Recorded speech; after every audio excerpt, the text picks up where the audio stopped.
It's day 29, I think. 29.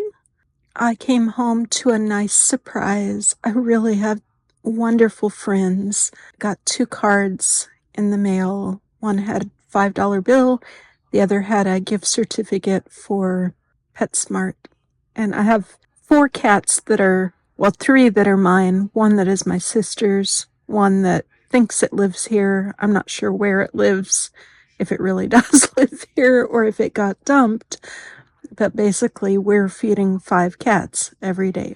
So basically, they come before me in eating, and thankfully, I've never had a problem feeding them. But somebody, very kind person that knows we're having a tough time, sent a gift card for the cats and a $5 bill for me. And I'm just so thankful and blessed that I have such wonderful friends.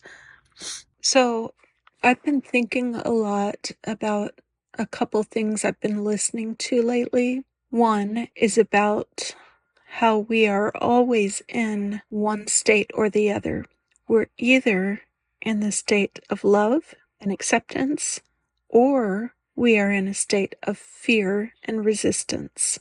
So there's only two states, on off: love and acceptance, fear and resistance. And teachers I've been listening to say that, basically life flows, things grow, there's a positive switch on the love and acceptance state of vibrational being. In the other state, it's resistance, it's death, bad things happening, non-growth, things going wrong, etc. And it's made me think about some other teachings I've heard. I rewatched that Love Over Money movie with the heir to Baskin Robbins who did not take the money from Baskin Robbins, the guy who was plant-based, and he talks at the end of the movie about how his dad was basically a very cold guy. He really was not a loving man. He was just all business and not loving at all. And how the son, the guy who the movie was about, was very loving and helped his dad learn to love in the end of the movie. And how I think his quote was something like, there is a source of love that he wanted to tap into in the world. And I've been listening to other people like Joe Dispenza talk about this, and how Joe Dispenza, broke his back in I think it was a triathlon. It sounds like he was on his bike and got hit by a car, and basically they told him he would never walk again. And he knew that there was a source with which, basically, I'm paraphrasing how he said it, so I'm sorry if I don't get it right, but basically there was a source of life that keeps his body going, and that he could kind of co-create healing with through his mind to heal his body. And he was in the hospital and they encouraged him to do surgery, and he's like, I'm not going to be walking anyways, so I decided against the surgery. And while he was laying there, he decided to try to repair his own body. I mean, this is a back injury. He was able to heal his body through his thought alone, an intention of healing. He said in his mind he went through repairing his body, and he would be doing it in his mind, like repairing each thing that needed to be repaired, and his mind would drift, and he'd start thinking about, oh my gosh, maybe I need to sell the house. If I'm never going to walk again, I've got to sell the house. And then he would go, wait a second, I'm off track, and he would get right back on track and say, okay, we're repairing my back.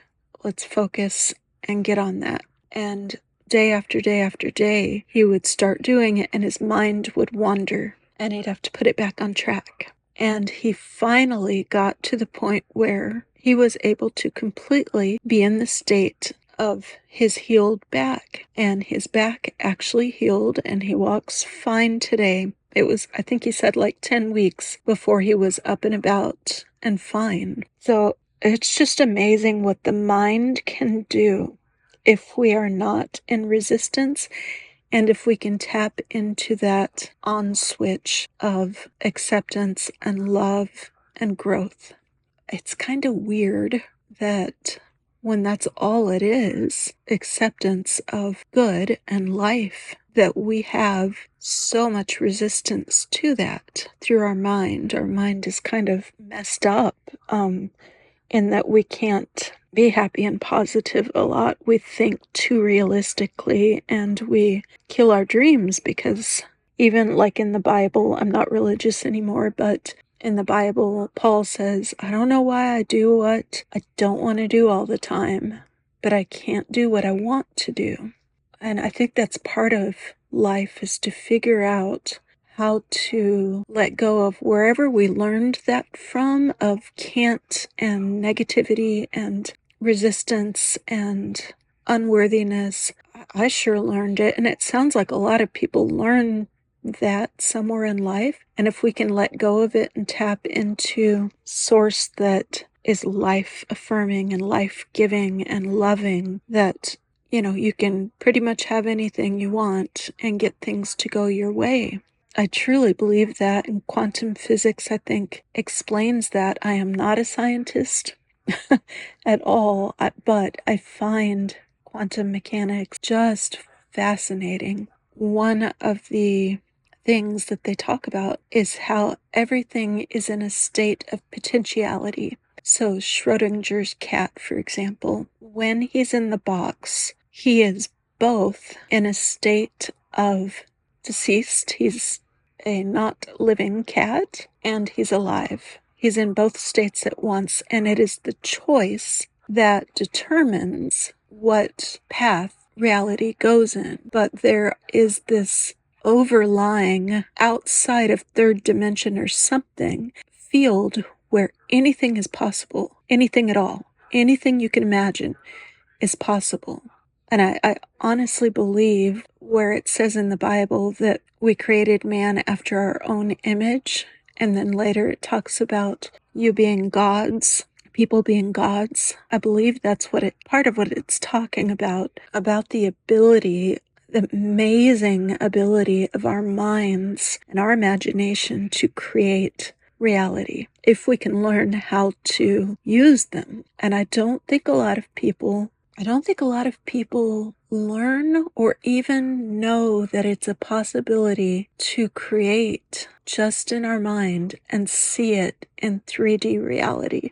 It's amazing what science tells us can happen just from making a decision that something is going to happen, believing it completely, and it happening. Like, there's this field of potentiality, and everything is reality. Everything is a potential. All we have to do is put our attention on it and say, I want that, and it can happen. And obviously, I understand the resistance part of it more than the acceptance, but I wake up every day and think about this and how exciting that science is to be a reality like that for us. If you are not familiar with it, go watch What the Bleep Do We Know, and it talks about this. It talks about something called a double slit experiment, where they shot particles through a slit, and I need to come back to it and explain it better, because I'm going to explain it like crap. But basically, the pattern that emerged on the wall changed when it was being observed versus not observed, which is just crazy to think about. The act of observing something made something happen, changed reality. So I feel every day I'm understanding this more, but I'm not understanding how to get rid of resistance. And maybe that's because I'm looking at resistance and my attention is on resistance all the time rather than on love all the time. I don't know. I think about it every single day, and how truly I believe this is the key to life change.